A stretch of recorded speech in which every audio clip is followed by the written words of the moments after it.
cambia tanto la calidad de vida estando acá, es tremendo. Estados Unidos es perro contra perro, es un país difícil. Yo tenía como una obsesión porque leía mucha ciencia ficción y pensaba que se iba a acabar el mundo algún día con el asunto del agua. No me puedo equivocar en eso, porque te entra aire por la nariz y es una catástrofe. Vos vas a un lugar y no te llamó nadie. Vos llegaste porque vos quisiste, no te quejes. Y trabajamos, por ejemplo, con MTV Latino, Toma. Universal Music, con BMG, un montón de diseños de Billboard, viste, la revista de música. Sí. Van a venir todos así, flaco, sos un hijo de puta. Estamos hace 5 horas acá y vos viniste y sacaste la plata.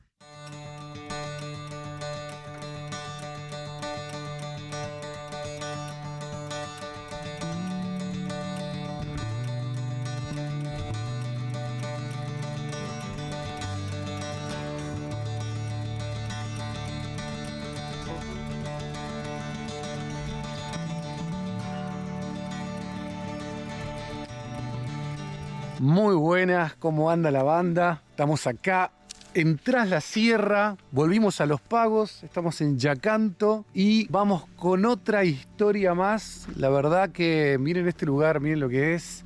Monte, monte, monte, monte, monte, espectacular. Hoy vamos a conocer la historia de Aldo, un tipo con mucha calle, andado por muchos lados, estuvo en Estados Unidos y bueno, termina un poco su realidad. No termina, pero él elige estar acá en Tras la Sierra. Y es un lugar que yo conozco porque vengo a caminar comúnmente, así que no sabía yo que pasaba a más o menos unos 200 metros, 300 metros de donde ellos compraron un terreno y están planeando construir, están haciendo cosas. Así que vamos a aprovechar lo que queda de luz, vamos a mostrar acá y vamos a ver qué tiene para contarnos Aldo.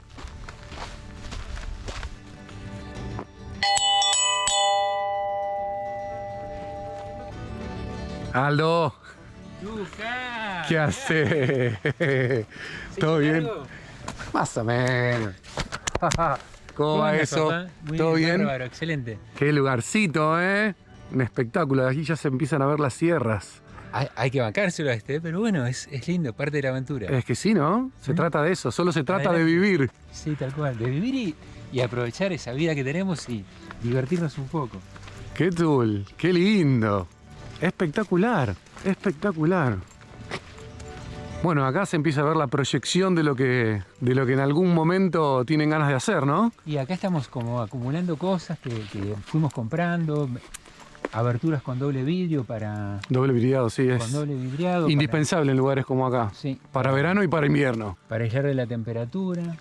Y bueno, este terreno que lo conseguimos digamos, dentro de nuestras posibilidades. Hay cosas más lindas por ahí, pero esto lo dejamos intacto. Esta callecita la abrimos nosotros, sin tocar ningún árbol. Qué grande. Y nos lleva al fondo. Bien, monte nativo. Esto se puede decir monte nativo. Totalmente. Chañares, quebrachitos blancos, algarrobos. Ahí está, Y acá tenemos una vista calefón hermosa. solar proyectando. Mirá lo que es esto. Sí, muy lindo. No te buscaste ningún lugar para hacerte la casa. Acá, esta parte se quemó hace varios años, toda esta franja, entonces está más despejada. Aprovechamos esto como para poner ahí el mangrullo donde va a estar el termosolar, el tanque de agua arriba, abajo. Tengo ganas, no sé si después, si te animás, subimos ahí al primer piso. Pero sí me animo, más vale. Tiene una vista que es impresionante. Poner un buen ventanal, porque ves eso, tener ahí un estudio, estar ahí, no sé, tomando mate, viendo eso. Impagable. Impagable. Impagable, esa es la palabra. Y acá, en esta área, tenemos una casa que nos diseñaron 2 arquitectos hermosa, pero algo vamos a hacer acá de adobe. Y acá vos me decías, hablando, que pensabas proyectar quizás algo que parta de abajo de acá del mangrullo. Claro, usar esto, una vez que estuvo esto armado, que estuvieron estos palos puestos, digo, esto es el techo, en lugar de ser el techo, mejor dicho, el piso del tanque solar, puede ser un techo de algo que, si lo aíslo arriba, el lugar de las herramientas. Sí, pero sí. también, no sé, con el termo arriba, poner ahí un lugar para ducharse. Claro. Un bañito con la ducha inmediata, viste, del termo solar. Bueno, en el video no se aprecia, pero hay olor a un yuyo. En este momento estoy sintiendo. Todo el tiempo hay perfumes diferentes. Sí, está espectacular. Y si hacemos 5 segundos de silencio, mira lo que es esto. San Javier es silencioso, pero yo llego acá y No, ¿qué no, pasó?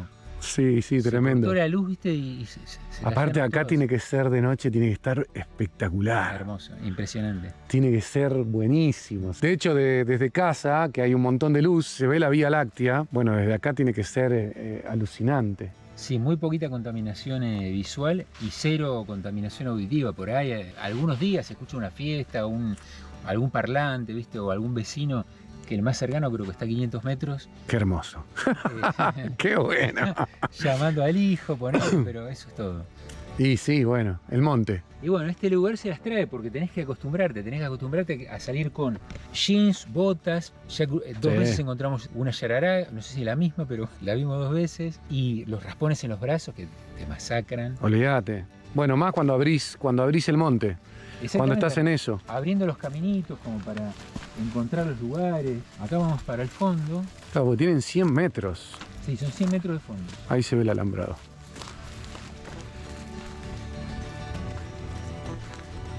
Y esto cómo cambia según las estaciones. Nosotros estuvimos acá a partir de octubre Ahí va. durmiendo. Y era árido totalmente, todo marrón, sequía total. Empezó a llover y vos viste que Sí. en abril tuvimos lluvias y esto era cada vez más verde. Y ahora de vuelta ya, bueno, hace ya 1 mes y medio que no llueve y se nota. No está tan árido, pero se nota. Bueno, yo que vivo acá, zona desde el año 90, 91. Antes las sierras todos los años se quemaban, naturalmente. No era intencional, no era buscado, no era nada. Y todos los años teníamos las sierras verdes. Ahora es marrón, ¿hace cuántos años? Por el tema, bueno, de la población, de cómo fue creciendo este lugar. Pero la sierra es hermosa cuando se quema, que ahora es muy peligroso que se queme, eso daba vida. Ahora, bueno, nada, te tenés que conformar con eso y tenés que tener cuidado porque esto es un polvorín. Sí, totalmente. Bueno, acá hay esto es como una franja. De este lado está menos visible, pero de este lado, si te fijas, ves que hay Sí. como 5 o 6 metros de Está así desmontado. desmontado. Y por acá, bueno, adelante hay una tranquera y pueden entrar los bomberos como quieren, si en el caso de que hubiera un incendio. Esta es la parte que se quemó, fíjate que ahí hay arbolitos. Claro, sí, ahí ese Muy resentido. está baqueteado. Sí, y acá hay varios tocones quemados y acá ya también se nota que adelante crece algo de pastito, acá le cuesta más. Claro, qué buen lugar. Hermoso, bueno, sombras de toro, todos esos que ves ahí, estas sombreras que ahora ya perdieron bastantes hojitas, pero hay lugares que tienen muchas, pero acá son más difíciles de encontrar. La brea, que es una planta hermosa, en Sí, sí. primavera, viste lo que son las flores. Sí, sí, hermoso. Hermoso. Y bueno, son como regalitos de un lugar que ni me hubiera imaginado. Yo hace 4 años o 5 iba a estar trabajando para tener un lugar para vivir en algo tan inhóspito, ¿no? Pero está buenísimo. Pero sí, está buenísimo. Es aprender a respetarlo, a quererlo. Bueno, y tenés historias, porque si vos de no me hubiera imaginado, creo que de esas tenés unas cuantas. Yo creo que va por acá, me Sí, parece, me pero hay que agacharse un poco. Pasa. Ahí va.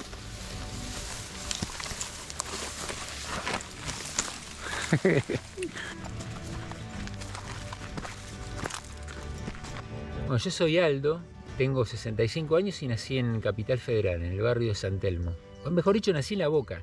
Bien. Nací en La Boca y después, bueno, viví 10 u 11 años en San Telmo, después viví más cerca del centro y a los 15 años ya empezó esta cosa que después no se te va nunca de moverte. Nos Epa. mudamos a Chascomús, a 110 kilómetros de... A la laguna, famosa Sí. laguna de Chascomús. cerca de la laguna de Chascomús. Están exactamente. unas medialunas muy... Claro, las medialunas de Atalaya. De Atalaya, son famosas. exactamente, que son famosísimas. Tal Ahí cual, va, ahí va. exactamente. Perfecto. Y ahora, en el presente, ¿a qué te estás dedicando? En el presente, con mi compañera, tenemos un emprendimiento que elabora productos que nosotros llamamos alimentación saludable o alimentos saludables, que se basan, digamos, en un criterio que es muy simple: hacer algo que uno puede hacer en su casa y que no requiera un químico para darle sabor o para conservarlo. Bien. Entonces, si logras eso y aparte le logras dar un valor nutricional importante, bueno, estamos en algo que es un alimento saludable. Y si después de eso pasa la prueba de posibilidad de hacer en cierta cantidad, que se pueda conservar en una dietética o en un almacén, en lo que fuere, por un tiempo razonable, digamos 10 días o 12 días,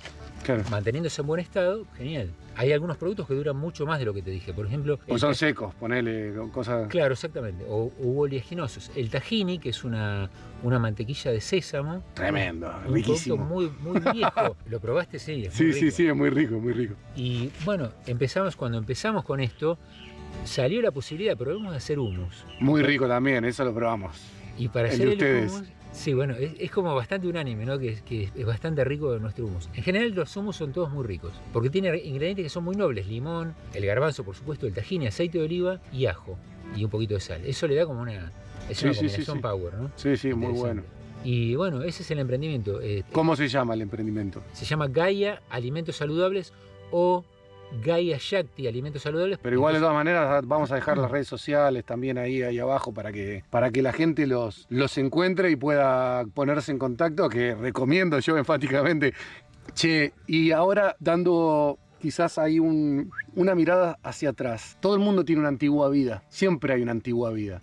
¿Cuál fue tu antigua vida como disparador si vos tuvieras que ir para atrás? Sos un tipo que te has movido, has viajado, has estado en el primer mundo.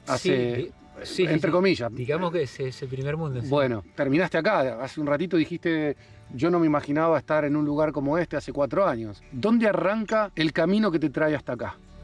Podría ser que arranque en una experiencia que tuve con una pareja hace muchos años, que fue estar viviendo en los cerros, acampando durante un mes. ¿En qué lugar eso? En la Cumbrecita. Ah, bien, acá. Y bueno, me pareció que este lugar, yo tenía como una obsesión porque leía mucha ciencia ficción y pensaba que se iba a acabar el mundo algún día con el asunto del agua. Y ahí había agua, en esa época, ahora no hay tanta, es igual que acá. El río del Medio y no sé, el nombre de los otros ríos de la Cumbrecita es lo mismo que acá. Están ligeramente contaminados o muy contaminados y tienen poca agua. Pero para mí estaba bueno eso. Estabas en un lugar lejos del mar, que según los libros de ciencia ficción iban a crecer. Y aparte era un ambiente bastante pristino, ¿no? Era limpio. Claro. El aire es limpio, hay bosques, o sea, es un lugar interesante. Pero pasó mucho tiempo y a partir de ese momento viví en el centro de Buenos Aires, en Capital. En un momento dado nos fuimos a vivir al Caribe, a una isla del Caribe, que fue una experiencia muy linda. ¿Por dónde anduvieron? Vivimos 3 años y medio, 4 en Aruba. Bien. Es una islita que está enfrente a Venezuela. Y bueno, una característica mía es que cuando encuentro un lugar y me gusta, es como que trato de aprovechar lo que tiene de interesante. Y en ese lugar lo interesante es lo que está bajo el agua. Es muy interesante. Entonces, bueno, canjeé un trabajo de diseño por un curso de buceo. Porque vos, aparte de estar en Gaia, bueno, sos diseñador. Yo creo que era adolescente. Empecé con lo visual, con fotografía. Bien. Después me pasé al diseño gráfico y bueno, empecé a diseñar. Y ahora, volviendo a Aruba, le canjeaste vos un... Le canjeé el diseño de un aviso al instructor de buceo.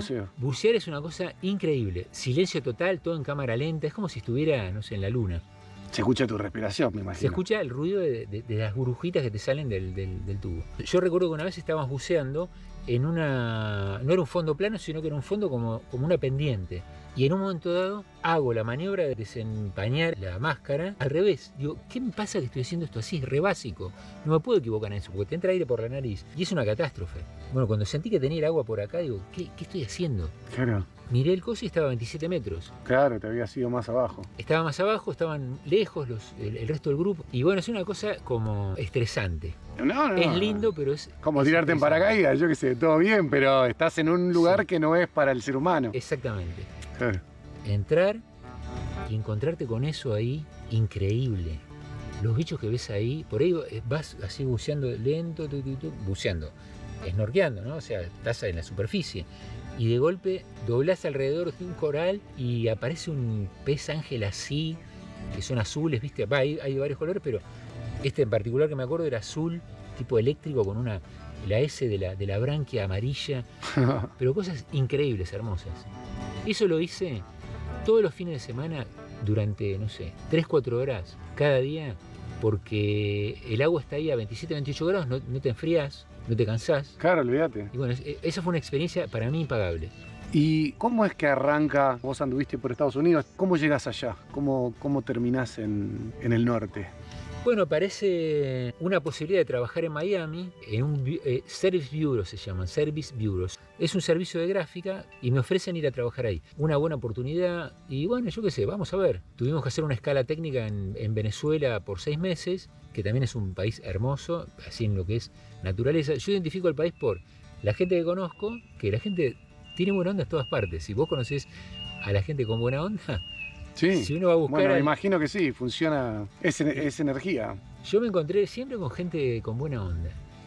Y bueno, te cuenta la historia, sí, y de golpe yo aprendí a hablar el idioma Aruba, por ejemplo, que es papiamento, Ah, mirá. para integrarme con el lugar. O sea, me gusta vivirlo al lugar, no como, no, pero en Argentina... Claro, sí, estás allá y estoy listo. ahí, tal cual. Y ahí no te llamó nadie, ¿eh? Vos vas a un lugar y no te llamó nadie. Vos llegaste porque vos quisiste, no te quejes. Yo llego y con toda la humildad del mundo, hola, ¿cómo están? Yo soy Aldo. Y bueno, por ahí pegan onda conmigo y por ahí no. Y si no te integrás, te vas a otro lado. Sí, eso. Que buscando acá en Córdoba con mi compañero nos pasó, no que no pegáramos onda, pero sí que no era lugar. Acá fue todo como mágico. Tic, tic, tic, una cosita detrás de la otra. Claro. Y llegaste, bueno, allá a Estados Unidos, ¿cuánto tiempo estuviste? 7 años. 7 años. Sí. Todo haciendo cuestiones... No, el primer año fue un año bastante duro, haciendo lo que viniera. Estados Unidos es perro contra perro, es un país difícil. Ah, mirá.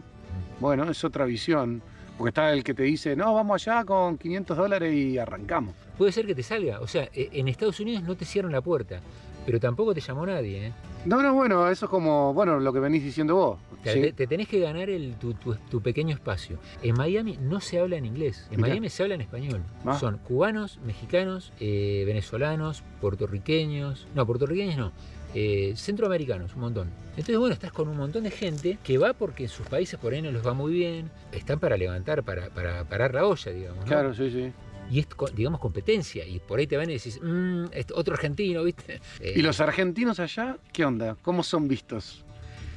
En tu perspectiva, ¿no? En O mi sea, perspectiva, hay gente que es muy capaz, que por ahí llegó, no sé, había un flaco que en Buenos Aires era peluquero y que se había ganado toda su vida como peluquero y que no pegaba una en Miami ah, mirá. y que haciendo changas aprendió a pegar porcelanato. Que por ahí no dice, pegar porcelanato, pero el tipo era recontra prolijo pegando porcelanato y lo único que hacía era pegar porcelanato.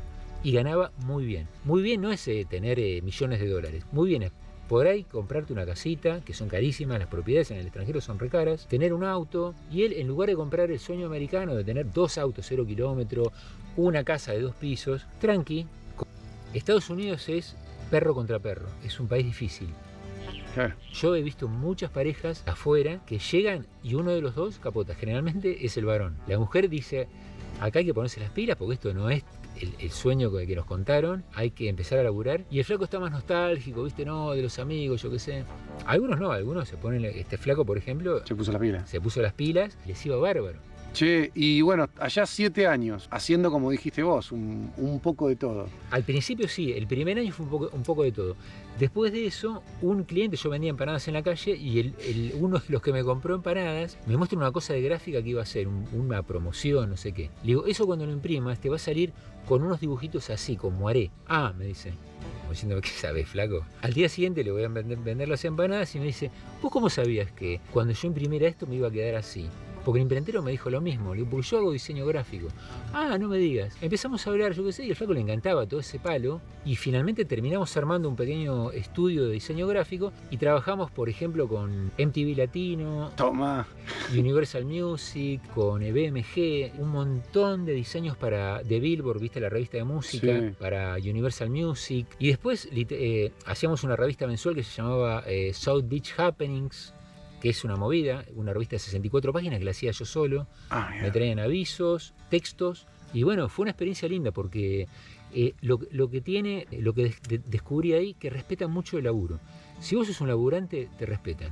Y yo era un laburante, yo soy un laburante, entonces bueno, me fue bien. Si querés tener laburo, tenés laburo, te llueve. Bien, y eso está buenísimo, porque bueno, a mí me abre un poquitito acá como para la gran pregunta, ¿no? Porque me contás que anduviste por varios lados, estuviste hasta en Estados Unidos, en donde estás diciendo que te respetan si sos bueno, laburás y demás, y que si laburás te va a llover laburo y vas a hacer una re diferencia, pero hoy estás acá. ¿Mm?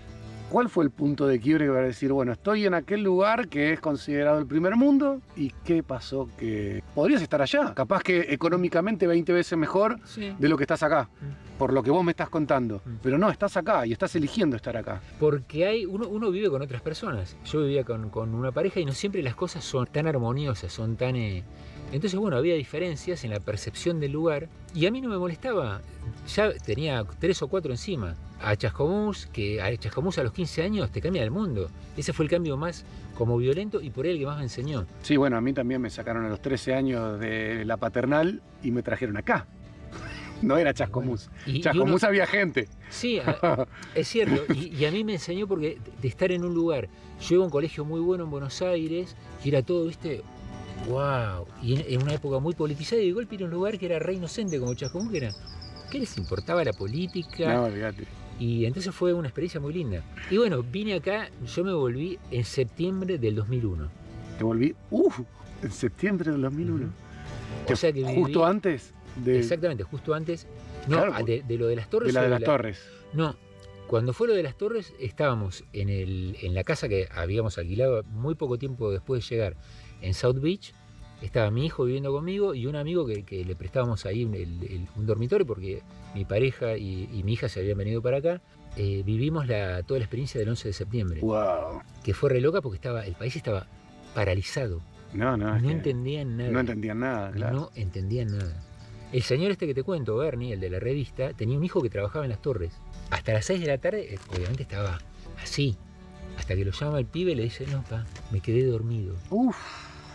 Y bueno, es como que vos vivís una historia que después lo ves en otro contexto y decís, no sé, yo no quiero juzgar ni no quiero opinar porque no me meto con ese tipo de transacciones humanas, ¿no? La transacción del odio, de todo eso, no es mi historia. Estando ahí, que bueno, si acá pasara una cosa así, estaríamos todos como diciendo, la puta madre, se cayeron dos edificios y se murieron 10.000 personas. Claro. Es cierto que hay una dispersión de violencia en todas partes, no hay nadie que esté limpio. No, olvídate. Entonces, bueno, acá lo ves por ahí con otro punto de vista. De todas maneras, yo no justifico en absoluto ningún acto de violencia. No, bueno. Nunca resuelven absolutamente nada. Son caprichos de gente que está muy loca, que nunca tiene mucho poder. Y que tiene poder y sí, eso. Y que no tiene mucho respeto por... No me acuerdo quién es, creo que era de Galeano. Las guerras las hacen tipos que nunca se ensucian las manos y que se conocen. Claro. Y los que se mueren son otros, viste, que... Sí. Che, y me decías, bueno, también, en septiembre del 2001, allá quilombo y acá también. ¿En qué momento llegaron? Y llegamos que estaba cocinándose todo el desbarajuste del 2001 y bueno, primero vine acá y digo, pero esto está peor que antes. Yo pensé que después de 10 años de estar afuera había cambiado un poco el país. No te digo que estaba devastado, pero la gente no estaba bien. Y bueno, todo carísimo. Y bueno, vivimos toda la historia esta del helicóptero, yo qué sé, del más o menos como hasta ahora, digamos. O sea, no ha cambiado mucho el 2001. No sé, yo creo que estaba... Ahora, no bueno, sé. En ese momento lo que pasa es que fue un sopapo. Sí. Todo el mundo estaba idiotizado. Sí. O sea, con el 1 a 1, con toda la historia. Sí. Y de repente, de la noche a la mañana, el dólar a 3 pesos con 20. Sí. Y era muy loco. Yo tenía algo de plata guardada en Estados Unidos y la sacaba y seguía haciendo trabajos para Estados Unidos. Hacía trabajos para una cadena de hoteles que se llama Meliá. Me pedían trabajos del Miami Herald para diseñar avisos. Yo soy muy prolijo en mi laburo y bueno, me recomendaban y me llamaban o del mismo diario o clientes del diario. Y entraba platita que era re valiosa porque eran dólares. Claro, olvídate. Entonces me depositaban en una cuenta y yo iba al Banco Provincia de Buenos Aires a sacar porque era el que me daba el mejor cambio. Y estaba la cola de los patacones, y te juro que yo veía la cola esa, ¿viste? Y en la cola del otro cajero, éramos 3 que íbamos a sacar plata, ¿viste? Y algún día van a venir todos a decir, flaco, sos un hijo de puta, estamos hace 5 horas acá y vos viniste y sacaste la plata. Y yo era consciente de esa injusticia. Un día paramos con mi hijo Sasha en una gomería que había puesto una parrilla, porque como la gente no andaba en auto, no tenía laburo, las ruedas no se pinchaban. Tampoco tenían plata para la parrilla. Eso fue en la peor época. Sí, se puso muy, muy picante todo. Era, pero horrible. Entonces nos sentamos a comer y bien, señor, ¿qué quieren comer? Y no sé, a mí tráeme tal cosa, tal otra, bla, bla. Al final nos trajo lo que él nos quería ofrecer, que era lo que le había salido mejor, gratis. Digo, pero no, señor, si usted estaba buenísimo lo que nos trajo. Y cuando le pagamos, creo que eran $3. Era un desbarajuste total. Sí. Y bueno, ojalá en algún momento aprendamos y así todo, llegaste de allá y decidiste le vamos a poner fichas acá. Más o menos, yo estuve 4 o 5 años medio negado. Me empezaron a salir trabajos de web, después trabajé 4 años de encargado en una empresa, aprendí a hacer una cosa muy interesante, edición de video. Mi hijo me hacía subtítulos de películas que ellos editaban. En realidad no era editar, era hacer los masters para las 2 o 3 productoras de DVD que había en la Argentina. ABH, no me acuerdo, eran 3 o 4. Entonces este estudio donde yo trabajaba, aparte de hacer lo de gráfica, hacía lo de los DVDs. A vos te dan un crudo o un material editado que sería... El crudo es, no sé, un super VHS o algún material en alta, que lo tenés que bajar con capturadoras especiales, lo tenés que convertir a un formato X y después hacer toda la estructura del DVD. Y si es una película en inglés, bueno, mi hijo lo escuchaba, escribía y me lo traducía. Era interesante. Y empecé porque un día el flaco que lo hacía, que era pro, se pudrió y no vino más. No sé, se enojó y no vino más. Aldo, hay que hacer los DVDs. Y yo había visto como laburaba y me encantaba. Viste, 2 monitores ahí, las Max, yo qué sé. Y bueno, lo empecé a hacer. Justo cayó un trabajo creo que era del canal Encuentro o algo así, que era hacer todo el material en DVD. Y aprendí una bocha, realmente aprendí una bocha. Y después me quedé, el dueño de la empresa cerró esa rama y me dijo, Aldo, anda a ver a los clientes porque están ahí. Lo fui a ver, me conocían y me quedé con los clientes de ese segmento y bueno, lo seguí haciendo varios años. O sea que eso más o menos hizo como que el peor momento lo pudieras pasar medianamente. Esto ayudó. No, totalmente. Lo que yo te cuento es, los primeros años, los 2 o 3 primeros años, prácticamente no hacía nada. Tenía un pequeño resto, no era nada como para decir, bueno, me compré una casa, pero después, esto fue como 7 u 8 años después de llegar acá. Y yo me las rebusco, entonces bueno, eso de los videos me encantó y lo hacía bien. Y después de eso, por ejemplo, no sé, trabajé no para el Inca directamente, pero sí para el dueño de derechos de películas clásicas, que le vendía los masters para pasar por el Inca TV y él le vendía el derecho de pasarlo a Inca TV. Mirá.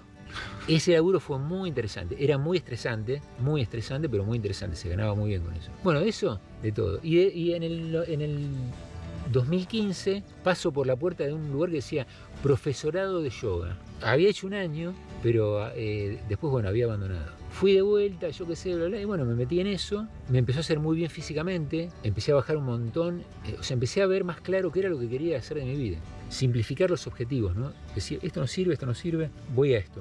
Y a pesar de que ya era grande, porque tenía 50 y pico de años, 55, era bueno haciendo, practicando y dando clases. Y en segundo año tuvimos que dar clases, pero a lo pavote. Yo tenía 4 horarios por semana o 5, y bueno, me encantó. Ahí conocí a mi pareja actual, que es profesora, era profesora ahí.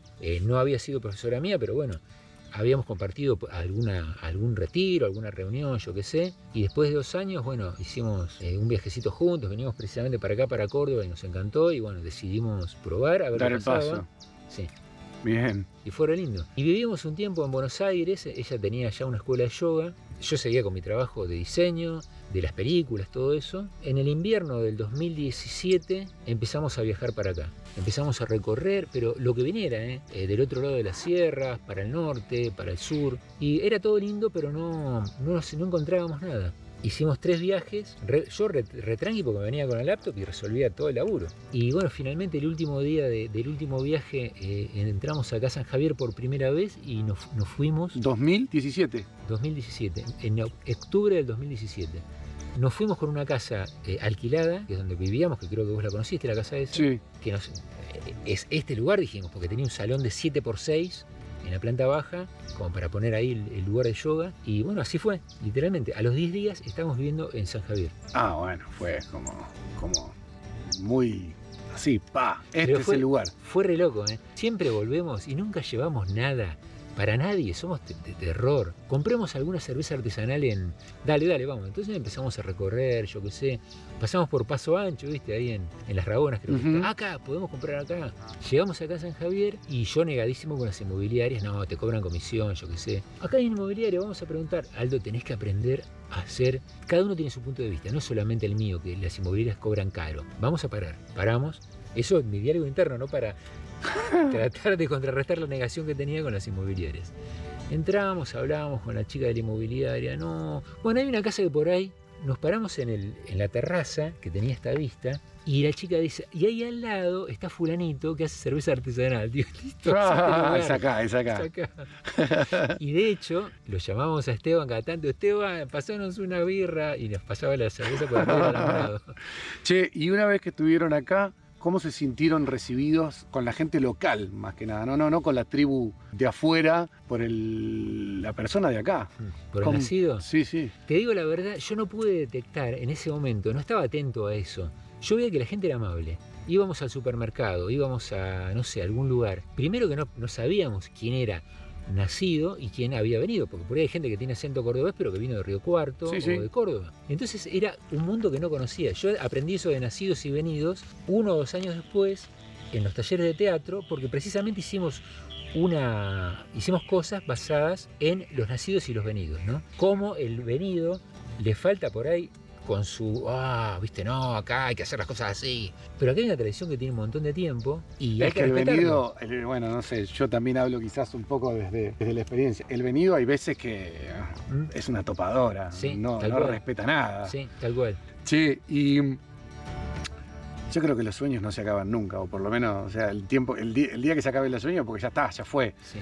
¿Cuáles son los sueños ahora en la actualidad? Y los sueños son, primero tener algo acá. No sé, en realidad, primero te lo digo porque te lo digo en primer lugar, pero no es la prioridad en absoluto. Tener algo acá como para venir acá y vivir la experiencia de estar en algo que nos encanta. A mí me encanta este silencio que es impagable. Tener acá, no sé, algunas plantas, algunos frutales, yo qué sé. Otro sueño es consolidar el proyecto que empezamos con Estela y que es un proyecto que potencialmente da para mucho. O sea que básicamente el sueño a mediano plazo es afianzar. Afianzar Gaia es una cosa interesante. Y hay una tercera cosa que está relacionada con el estilo de vida tuyo, que es armar algo que podría ser una motorhome o podría ser una camioneta buena que se pueda meter en cualquier parte y viajar. Yo lo hice un par de veces, lo hice una vez por mar y me encantó. Y lo hice un par de veces en Venezuela con un Lada Samara, que es un vehículo re básico, y me fascinó. Bien, mira ahí. Che, y no sé si sos de dar consejo o no, pero seguramente hay mucha gente que dice, che, mirá el lugar donde se fueron a vivir estos, qué bueno, qué copado, cómo me gustaría. ¿Qué consejo le darías vos a alguien que está con esa sensación de que tiene ganas de dar el paso? En nuestra experiencia estuvo muy bueno estar acá un tiempo, no poniendo una casa, no comprando una casa, porque no sabes si te va a recibir el lugar, si te vas El consejo sería, viví el lugar, conocí a la gente, caminalo. Subí el Champaquí si vas a venir acá. Nosotros subimos el Champaquí a los 2 meses. O sea, respetá el lugar y entendelo. Y si te sentís cómodo, venite. Bien. ¿Qué diferencia puede haber? Cambia tanto la calidad de vida estando acá, es tremendo. Son tantos los precios que no hay que pagar estando acá. Los precios en salud, en, no sé, en el estrés del ruido, de horas viajando para ir de un lugar a otro. Tengas auto o tengas que moverte en tren, es lo mismo, porque el tipo que va en auto se come las salidas de la Panamericana o de la General Paz y llega a la casa 2 horas después. O sea, de ir al centro a Martínez tarda 1 hora y media. No, es una locura. Es una locura. Y toda la paranoia que hay con el asunto de la violencia que hay, yo qué sé, que va increyendo. Entonces, bueno, para mí es jugarse, probar. O sea, conocer primero. Conocer el lugar. Conocer el lugar. Bien ahí. Me parece que es importante. Genial, genial. Che, Aldo, bueno, muchísimas gracias. No, gracias a vos. Gracias por la buena onda. Sí, gracias. No, por favor. Bueno. Che, ¿cómo refrescó? ¿Viste?